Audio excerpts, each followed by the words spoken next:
A breath of fresh air para kay Rian Ramos ang kanyang saglit na pagganap bilang si Samina.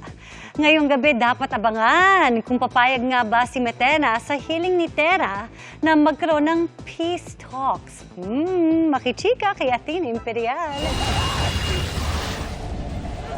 Sa gitna ng sagupaan ni Flamara laban kina Dea at Tera na pinigilan ni Adamus, pinagalitan at pinangaralan ni Perena na hindi sila dapat nag-aaway at mabuting kontrolin ang kanilang emosyon. Hiniling ni Perena na ipangako ni Tera na siya ang tatapos sa kalupitan ni Kera Mitena. Pero sa isang panaginip, mabubunyag kay Tera na may kakambal si Mitena, si Cassiopeia. Nabunyag man ang tunay na pagkatao ni Samina bilang si Mitena at si Naya bilang si Tera. Tila nanatili ang mga alaala ng kabutihan at pagtitiwala nila sa isa't isa.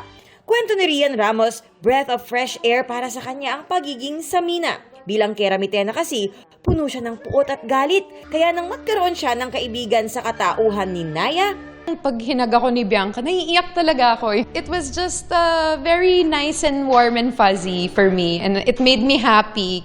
ngayong gabi, masusubok ang paniniwala ni Tera sa kanyang napanaginipan.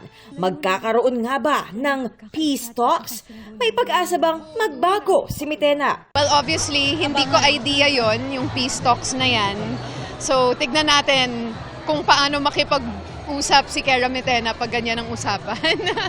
Pero syempre, since dati niya namang friend si Tera, baka naman pagbigyan niya. Athena Imperial updated sa Showbiz Happenings!